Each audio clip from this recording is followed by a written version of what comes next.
Hello and welcome to another special bonus episode of Damn Interesting Week. This bonus episode is about Daredevils and drama, which sounds like a daytime TV series, but is actually a collection of some of our favorite podcast articles that can be listened to at any time and are thus not eligible for an Emmy. Pretty sure that's the reason anyway. The point is, if the Television Academy is looking to expand their criteria, I wouldn't turn one down.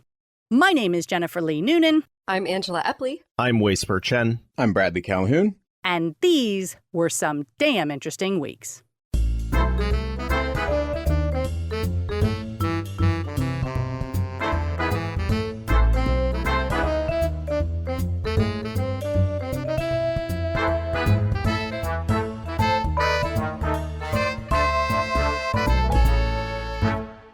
First Link. All right, this next article is from Popular Mechanics, and it's called Scientists Have a Strange New Theory About How King Tut Actually Died. So apparently the accepted theory in the academic community up to this point has been that the teenage pharaoh died of some disease, probably malaria, potentially after being weakened by some kind of wound. And this made sense to a lot of people because he was, in fact, just 19 years old, so he shouldn't have been dying from any of the typical ailments. And also because he appeared to have a club foot, which scientists theorized would have made him largely immobile and weak from birth. In 1925, researchers attempted to do a formal autopsy, but it was inconclusive. And at the end of the day, they had to admit that we really just couldn't know for sure for three reasons. First, the cause of death is going to be hard to determine on any corpse that's 700 years old. Second, the mummification process, while it does preserve parts of the body, also inherently damages some of the things we might look for to determine cause of death.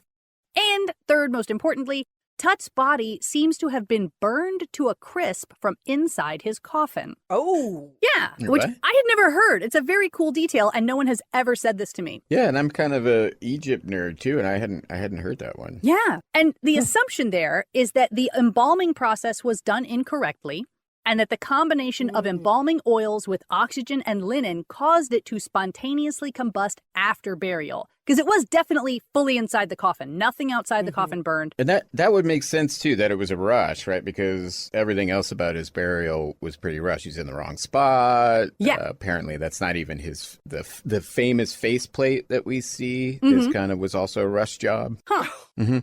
But with the whole thing being burned to a crisp and it was mummified in the first place, it's fair to say we're going to be hard-pressed to get any good information from his body. But in 2013, new scanning techniques allowed scientists from the Cranfield Forensic Institute to perform a virtual autopsy, which revealed a series of severe injuries down one side of his body, including a fractured leg and a shattered pelvis and ribs.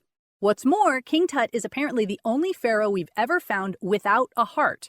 And the new theory that came out of this 2013 study was that whatever damaged his pelvis and ribs was so violent that it just completely obliterated his heart to the point that there was nothing left to embalm. Yeesh. This team also questioned the club foot, as well as the entire narrative that Tut was a sickly, weak child. They said there's definitely some kind of damage to his foot, but given what we now know about his other injuries, the foot itself is probably just another injury. In fact, they say, he was probably the very model of an overactive teenage boy who took unnecessary physical risks. He fell off his chariot. Yeah. Well, yeah, because the other thing we do know about King Tut was that he loved chariot races. And the reason we know this is because he was buried in his tomb with no fewer than 6 different chariots, and the tradition of the time was to be buried with the objects that were most important to you so you could enjoy them in the afterlife. The proponents of the sickly child narrative thought he just loved watching the chariot races, but this team from 2013 said no, he was racing them, and the thing that injured him so grievously was most likely a violent chariot crash. And now, an Egyptologist named Sophia Aziz has modified the chariot crash theory to include the idea that King Tut was probably, according to her, extremely drunk. She says, everyone talks about the chariots in his tomb, but no one ever mentions the other thing that was found in huge abundance alongside his body, which was wine.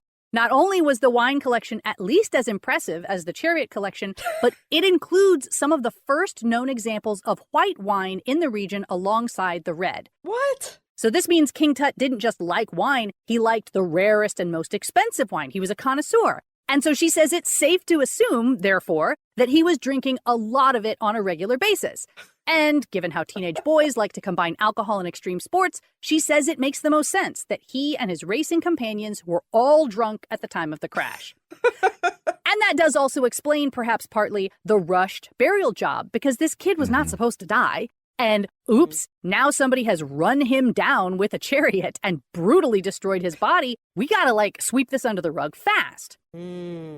She fully admits that there is no way to know for sure, but at the very least she agrees that we have to let go of this idea that King Tut was a frail boy with a birth defect, because all the evidence points toward him being a very active thrill seeker. I guess Mothers Against Drunk Driving hadn't gotten to him yet. No. Well, I mean, it's probably worth mentioning that water was not safe to drink back then. And so wine as a hydration method was still kind of the default, like wine and beer, right? You don't get dysentery from it because it's been fermented, but... Yeah, and sterilized because of it, yeah. What I'm trying to say is epigenetically, we're all alcoholics. Yes.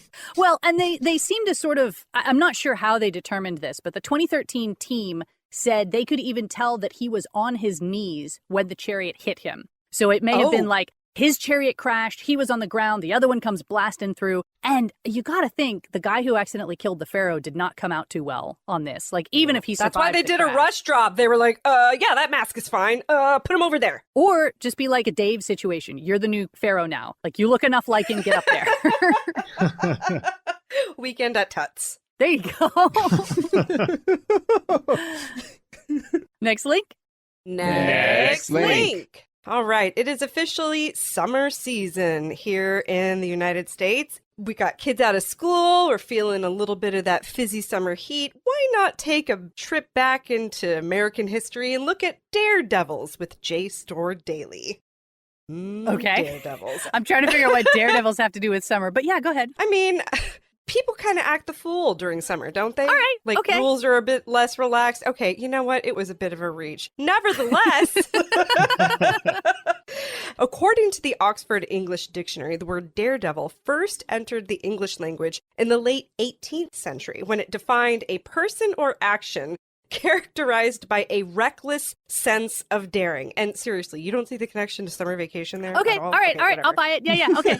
All right, I take it back. And, you know, now, if you are of a particular vintage, shall we say, you're probably thinking of someone like Evel Knievel, who from the 1960s till about 1980s was most famous for doing ramp-to-ramp motorcycle jumps over all kinds of dangerous objects. And his consistent, even compulsive thrill-seeking is a real thing in both entertainment and psychology textbooks. Author William Goldman describes work in social psychology about people who engage in active, quote, sensation-seeking, a trait defined by the need for varied, novel, and complex sensations and experiences, and the willingness to take physical and social risks for the sake of such experience. I mean, come on. Even if it's not a summer break connection, think of all the pranks that we're seeing on TikTok. Like, this is part of human culture. I feel like you're very hurt by my questioning this segue. I think I got a little defensive. I'm not even sure why. I think it's because the older I get, the less of this like sensation seeking that I'm doing, and I'm looking more for security and safety. But to that point, Knievel was only the latest in a long line of what we're calling thrill entertainers and events that go way back to some of the earliest fairs and circuses in young America. The first circuses put together by John Bill Ricketts in the late 18th century, they included high wire walkers, which are some of the oldest legacy thrill acts. And since entertainment, especially of the circus variety, always reflects its time, the thrill acts only got more thrilling from there. This is when we started to see aerialists, human flies, high divers, iron jaw acts, and eventually stunt bicyclists and human cannonballs. One man named Charles Blondin became globally famous in the middle of the 19th century for gallantly walking on a tightrope across Niagara Falls, and the fame it accrued to him even led President Lincoln to invoke Blondin as a symbol. There's a Harper's political cartoon from 1864, which is embedded in the article, that shows Lincoln in tights pushing a wheelbarrow across a tightrope with political foes on top of his shoulders. And the caption says, Mr. Lincoln said recently that he was like Blondin on the tightrope with all that was valuable in America, the Union, in a barrow. There was also the so-called Jersey Jumper, who was a mill worker named Sam Patch. He became blindingly famous between 1827 and 1829 for one unusual reason. He liked to jump off high waterfalls for paying crowds. Sadly, we don't know a lot about Sam Patch. Even his biographer admitted the account was more of a, quote, series of stories than any real-life narrative. And this dude, he survived many jumps, including one from a tall wooden platform into the Niagara River below the famous falls. Sadly, he did pass away in 1829 at the age of 30. In an attempt to jump the Genesee Falls in Rochester, New York, which he had actually successfully jumped before, but he didn't feel it had drawn enough crowds or revenue, so he was going to give it another go. Jumpers usually tried to land feet first to minimize risk and injury, and they noted on this particular run, Patch hit the water unevenly. Accounts suggest he may have been drunk. But it wasn't all just bros. We had one Annie Edson Taylor, who was a 62-year-old school teacher, by the way. I guess they've just never really paid well being a school teacher, even all the way back. Sorry, this was her summer gig. Anyway, so Annie Edson Taylor, she decided she would earn herself fame and hopefully fortune by going over the Niagara Falls in a barrel, bolstered by pillows on the inside. She went over the Horseshoe Falls at 4:23 p.m. on October 24th, 1901, and she emerged wobbly but all right with a cut on her head and a new title to her name, the first human being to survive a trip over Niagara Falls. And she's still only one of 16 to do so. How many people have attempted? That stat wasn't included in here. I don't know. That number's kind of a bummer, they figure. Yeah, you may want to go to insurance company actuary tables for that information. But sadly, none of the amateur thrill seekers got the fame or fortune for which they had hoped. Patch's career ended abruptly that day in Rochester when he was only 30. And though Taylor made hay for a short while, making appearances, and she even sold a biographical pamphlet, eventually the hype faded, right? And apparently some jerk stole her barrel, though maybe that was payback for something. They just add that as a little parenthetical aside. But that commitment to thrilling the public purely for the sake of exhilaration, that was at the time an emerging 19th century synergy of individual agency that has certainly mutated to all kinds of things that we're seeing today on social media. Right. So we didn't have medieval Daredevils. Oh, I'm sure we did. Yeah. Right, I'm sure we just did, didn't use the maybe same they word. didn't have TikTok. Yeah. Right. Right. Yeah. They're in the town They had square. the same kind of publication. Right. I mean, Yeah. that's kind of what the Dragon Slayers were, right? I like how you're talking about dragons like they're real. Like, Well, I mean, it was speculative, right? Right. But, I mean, that's part of what's so crazy about it. You're like, a dragon might be out there somewhere. I'm going to go kill it for you, princess or king or whatever. all the clout and none of the danger. Come on. Yeah. Okay, next link.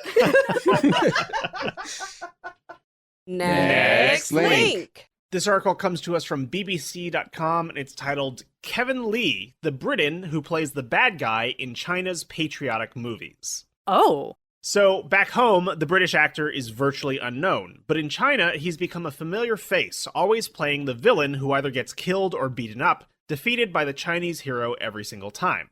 Wow. Known as Kai Wen in China, he has played a hitman in Jackie Chan's Kung Fu Yoga and a blue monster in fantasy film Super Me. But he is best known in China for playing American Colonel Alan D. McLean in last year's blockbuster The Battle of Lake Changjin, cementing his status as China's favorite Western bad guy. Growing up in Huntington, Cambridgeshire, Mr. Lee loved watching Chinese martial arts movies. Jackie Chan, he said, was his biggest hero. More than 2 decades ago, shortly after getting an IT degree, he decided to study martial arts in Mudanjiang, a small town in northeastern China, for a whole year. It was his first trip to the country, and he could barely speak Mandarin. Upon his return to the UK, he found a job as a salesman, but he soon realized what he really wanted to do was be an actor. He studied drama at an acting school, then returned to China in 2010. But he didn't have much luck in China's movie industry until a chance encounter with action superstar Wu Jing, who has since become synonymous with nationalistic movies in China. Mr. Lee said he was renewing his work visa at the Public Security Bureau in Beijing when he ran into Mr. Wu at the lifts. He was starstruck. Just the night before, Mr. Lee had watched one of Mr. Wu's films. Mr. Lee said, so I walked over to him and I said, hey, you're Wu Jing, right? I said that in Chinese. Mr. Wu was surprised, but then told him that he needed a big man to star in an upcoming action movie. 2 weeks later, he went for an audition. He stumbled over his lines in Chinese, but Mr. Wu gave him the role. It was his big break. That movie turned out to be the first film in iconic action franchise Wolf Warrior. So, in 2014, Chinese leader Xi Jinping had urged artists to make patriotism the main theme of literary and artistic creation.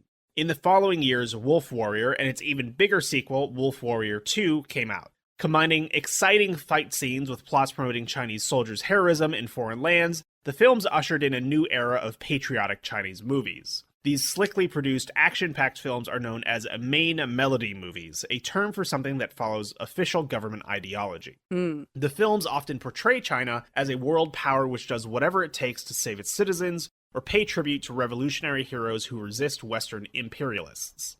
Mr. Lee said he is thrilled by his newfound success, but is also aware that he has to tread carefully with his fanbase. In the Battle of Changjin, for instance, he played an American colonel whose troops battled Chinese forces during the Korean War. He says, I also have to respect what that movie means to Chinese people, because I'm a foreigner in that film who was essentially killing Chinese soldiers. On social media, the British actor has been criticized for participating in Chinese propaganda films. But Mr. Lee says, honestly, I don't care what people think because it's my business. I'm just an actor. I don't work for the Chinese government. I just reply with a smiley emoji. Foreigners here don't get a chance to play the main role because this is the Chinese market. He says it's the same in the West. If you look at Hollywood movies, how many Chinese or Asian actors do you see playing the lead man? The Chinese or Russians will always play the bad guy. But one thing that does frustrate Mr. Lee is the censorship. In movies made in the West, he says, we can talk about our presidents, our prime minister, we can talk about drugs, we can talk about gangs, but obviously in China, it's a little bit more limited to what you can write about. Even when the movie has finished filming, it doesn't mean it would get released. It has to go through scrutiny by censors. While Mr. Lee feels proud of his achievements in China, he does want to try out different roles, maybe even in Hollywood or London. He says, it would be nice to play a good guy, but I have to accept that if I'm going to be an actor here, that I'm going to play the bad guy. My biggest dream is to walk on the street and have him stop me and say, Kevin, you're a great actor. Which, you know. I mean, I guess that's every actor's dream. And he's got a fair point. Did you watch Squid Game? Yes, I did. The scene with all of the white people in it was so awful. Yeah. And horrible. We sat there and we're sort of thinking about like, okay, but if you're making this film in South Korea and you need 10 very obviously American actors, it may be hard to find, 50-something white men. It's not hard here, but maybe the talent pool is so low. And it can also be just depending on, like who you have available at the production. Like maybe they couldn't really evaluate the English as well as maybe somebody else might have been able to or something like that. Like there's so much stuff that goes into production, especially like a multicultural international one. It's crazy. Which again is a reminder to us that we need those people on our side as well. When we're making a movie, have those multicultural people there so they can say, hey, you know what you're doing right now is super offensive. Maybe don't do it that way. Just a little hint. Next link. Next link. All right, well, we all love a good scientist feud. Ooh. And to that end, we have an article from Real Clear Science called Why the Father of the Hydrogen Bomb Hated Carl Sagan. Ooh. Oh. Yes, and I imagine most of our listeners know who Carl Sagan is, but just in case, he was, of course, a famed scientific author, TV presenter, basically the Neil deGrasse Tyson of the 1970s. But very few people know who the so-called father of the hydrogen bomb was, which, it turns out, was a big part of his beef with Carl Sagan.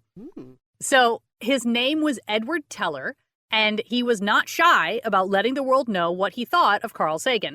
Even 2 years after Sagan died from bone marrow cancer, Teller was asked his opinion of the man and said, quote, he was a nobody. What did he do? I know he criticized me. That's the only accomplishment of his that I know of. He never did anything worthwhile. Yeah. Wow. So, what went wrong between them? The answer, in short, is nuclear proliferation. As we noted, Edward Teller was instrumental, along with Stanislas Ulum, in creating the hydrogen bomb, and he was kind of a massive fan of nuclear weapons, like to the point that he wouldn't even acknowledge that there could be any downsides to every country having as many nukes as they wanted. And in his slight defense, his main argument was that nuclear power had a lot of uses beyond war. Obviously, there was the question of energy production, but he also thought that we should be using nukes to deflect asteroids and even just for excavating dirt for construction projects. Wow. He also believed strongly in the Strategic Defense Initiative, which at the time was a system of satellites colloquially known as Star Wars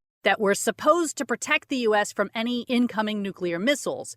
So I guess he sort of felt like nuclear war just wasn't a problem we had to worry about, at least here in the U.S., which, if you stop there, it kind of paints him as a naive optimist, which is maybe not so bad. But then you keep reading and you find out that actually Teller did think that we should be able to use nuclear weapons for war. His reasoning was that if a just war was necessary, then a quick death by nuke was actually more humane than a long, drawn-out battle with lots of maiming and casualties. So, obviously... That's quite a position, yeah. There's a lot there for Carl Sagan to disagree with, and he did very publicly. At the time, he was a professor at Cornell University, and he attached his name to a study that was really done by some of his undergraduates, but he put his name on it in order to raise the public profile of the study's findings, which was all about the concept of nuclear winter. This was the idea that one of the unintended side effects of a nuclear war would be all the ash and soot that would be blown into the air, which would block out the sun and drop global temperatures by as much as 25 degrees Celsius, which would then lead to crop failures and worldwide famine, generally a bad time. Teller, of course, thought this was nonsense. He said the whole concept of nuclear winter was highly speculative and called Sagan an excellent propagandist. The two men had a formal debate on the subject in front of a special session of Congress, and during this time it seems like Teller was maybe sort of trying to maintain a civil relationship with Sagan, but ultimately he just couldn't get over his belief that Sagan's message was resonating with people exclusively because he was famous and not because of the science. Dr. David Morrison, a senior scientist at NASA's Ames Research Center and a friend to both of the men, describes an incident where Teller and Sagan were having breakfast together at an airport, and 3 strangers came up to ask Sagan for his autograph, but no one recognized Teller. Sagan, on the other hand, seemed to keep a cooler head, but he was not completely devoid of snark. In his book, The Demon-Haunted World, he described Teller's crusade as being more about personal pride, saying, quote, "Somehow, somewhere, Teller wants to believe that he will be acknowledged by the human species as its savior and not its destroyer." Oof. The irony being, of course, that he's pretty much destined to be remembered as neither. When I think about the possibility of Russia or whoever using nuclear weapons, my first thought is not, oh, that Edward Teller. It is worth noting that modern simulations still confirm that nuclear winter is entirely plausible as a concept, but it, of course, depends quite greatly on how many bombs and exactly where they're detonated. It's not a given, but it's certainly a possibility. So, on that cheery note. Yeah. Next link. Next link. This article comes to us from TheGuardian.com. It's titled Al Capone's Life Under Fresh Scrutiny with Online Auction of Personal Items. Oh, yeah. He was not that bad after all. Or he was worse. Yeah, it does say fresh scrutiny, so right. That doesn't necessarily imply one way or the other, I guess. But so the life of the notorious mobster Al Capone is under said scrutiny more than 7 decades after his death, with an online auction in California of some of his most personal effects. The 3 living granddaughters of the Prohibition-era gangster known as Scarface are selling a collection of artwork, letters, and even Capone's personal Colt 45 pistol among a 174-lot inventory valued at up to $715,000. Ooh, that honestly seems kind of low. I was thinking it would be higher. I'm surprised. Agreed. Yeah, I mean, I guess probably a lot of it was seized by the government and all that. Right. So the auction, which will be hosted live by Witherells of Sacramento on 8th of October, is entitled A Century of Notoriety.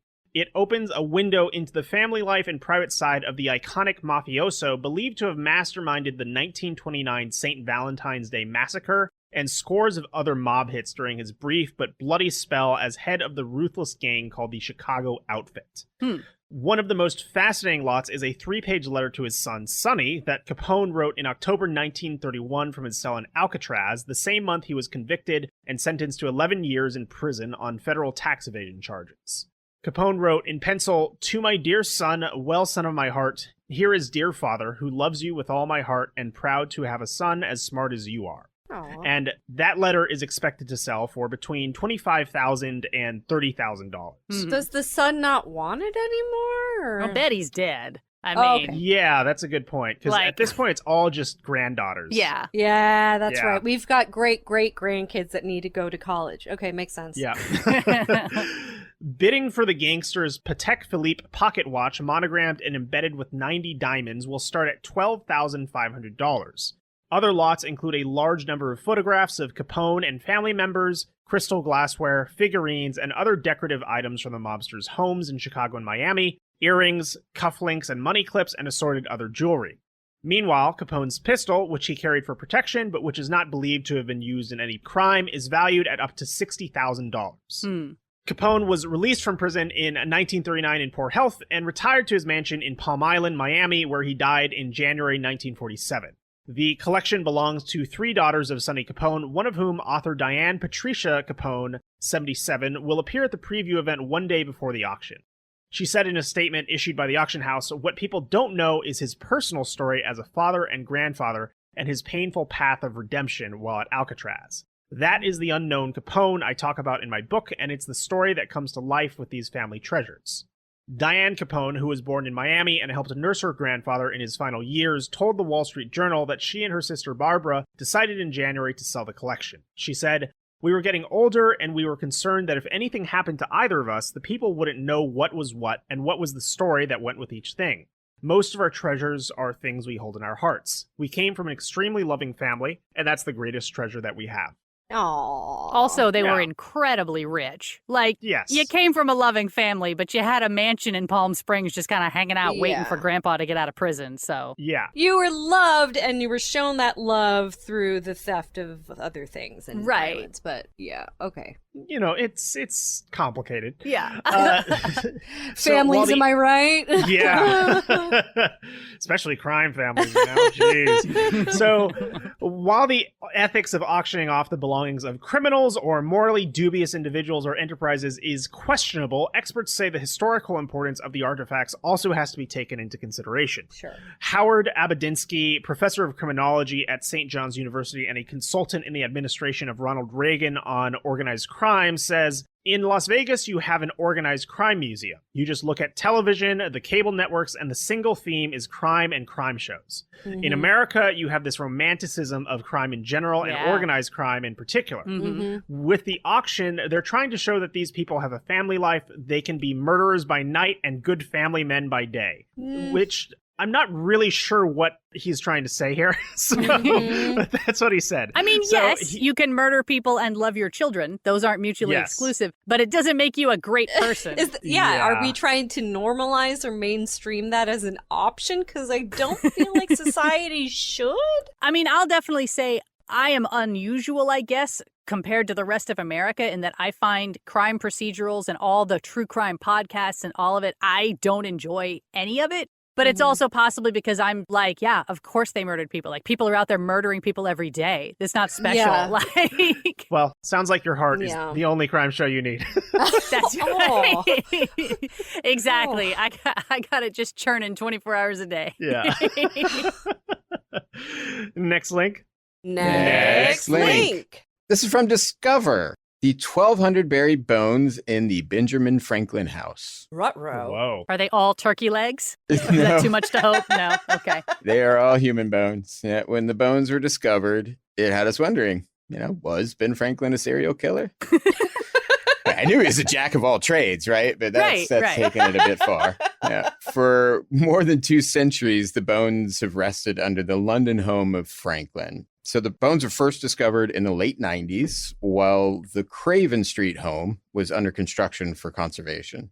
The alarmed staff called a coroner, but it was quickly discovered that the bones were more than a century old, which isn't surprising if you're in London. Dig a few feet down and Right. who knows what you'll find, right? So many things built on burial grounds. Researchers then excavated a small pit in what is now called the seminary. But back in Franklin's day, it was just a small space in the back of the house that they called the murder room. I'm just kidding. The pit was no more than 1 meter wide by 1 meter deep. They uncovered more than 1,200 bone fragments belonging to at least 15 people. Ooh. So probably a little backstory on the house, and Franklin is in order. When Franklin moved to London in 1757, he was already pretty famous and arrived well known as an agent of the William Penn family. So from 1757 to 1775, Franklin was just a boarder. So it's not really his house. It sounds like he was that guy that wouldn't get off your couch and eats all your stuff, but occasionally redeems himself by making some really cool crap, right? So he got really close to Polly, the daughter of his landlady. Apparently wrote some saucy letters. Ooh. Then Polly, I think she just saw him as a friend, married a man named William Hewson, who was an anatomist, famous for his discoveries in blood coagulation. The things people can be famous for in the 1700s, right? So keeping in mind that Hewson was an anatomist and dissection wasn't fully legal until the 19th century, they needed a place to practice privately. So after Hewson married Polly, Franklin encouraged him to set up a private academy on Craven Street. So all those bones are more likely used for educational purposes. Right, after they were stolen from their graves in the first place, because like... Correct, yeah. Correct, right. They even had a euphemism for people who dug up graves. They called them resurrectionists. Oh. Yeah. Seems like the opposite of what's happening, but okay.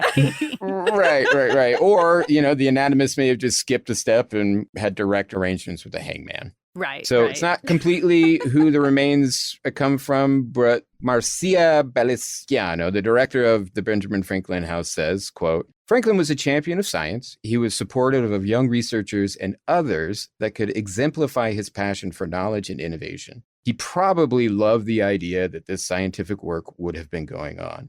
I guess he liked the smell too. I don't know. I can't imagine how bad, covered up the general smell of the 1700s, I guess. That's right. Exactly. Next link. Next link. All right. This next article is from The Guardian, and it's called Bad Genes, Not Rock and Roll Excess Killed Elvis Presley. Oh, no. Yeah. Are you saying, okay, spell genes for me here because this could go a couple of different ways. It's Genes. It wasn't pants that killed him. In the 70s, he wore some really wild stuff. That's so true. I'm wouldn't not have been arguing with that. So the evidence is admittedly a little interpretive because it comes from a new biography of Elvis that looks at his family history and medical record rather than any kind of direct study of his remains. But it is fairly compelling nonetheless. So the book is called Elvis Destined to Die Young by Sally Hodel. And one of the first big revelations that I did not know was that Elvis's grandparents were first cousins. Oh. Yeah. So, that can obviously cause some significant genetic problems. But Hodel is quick to point out that it was a fairly common practice at the time and not just among, rural hillbillies. She notes, for example, that while poor Americans often married within their families because they were the only other people around, rich Americans of that era also frequently married their cousins in order to keep wealth in the family, including Franklin and Eleanor Roosevelt. They were cousins. What? Yeah. Huh. And it was a money thing, apparently. So Hodel says that Elvis's mother, Gladys, died in her mid-40s, just like Elvis, and 3 of her brothers did as well, even though none of them were taking any of the heavy medications that he was. She says if you look at Gladys's health records and the records of his uncles, they all had this really rapid decline over the last 5 years of their lives that almost exactly matches Elvis's. And that's, really the crux of her argument is that he was taking all these pills at the end of his life, not to get high, but to dull the pain from very real physical ailments. Well, do we know what the ailments could have been? Well, there's some listed in the article, and I think the book goes into really stark detail about him. She says he suffered from diseases in 9 of his 11 body systems, 5 of which were present from birth. And these include things like alpha-1 antitrypsin deficiency, which can attack the lungs and liver, as well as colon issues, an immune deficiency, and lifelong insomnia. Oof. And, the fact is that he was taking more than a normal amount of medication for these diseases, and Hodel acknowledges that most addiction specialists have heard all these same excuses from their patients about why they're hooked on painkillers. But even after that, she argues that his self-medication wasn't out of indulgence, but out of a sense of responsibility he felt to continue performing so that he could support his extended family. Yeah. Because by the 1970s, he had 10 relatives living with him full-time at Graceland, and he was financially supporting another 90 or so across the country. Oh my gosh. Yeah, his whole family was leeching off him. She says he regularly confided in his friends that he was sick, he didn't feel good, but he had to go back out on tour because everyone was relying on him.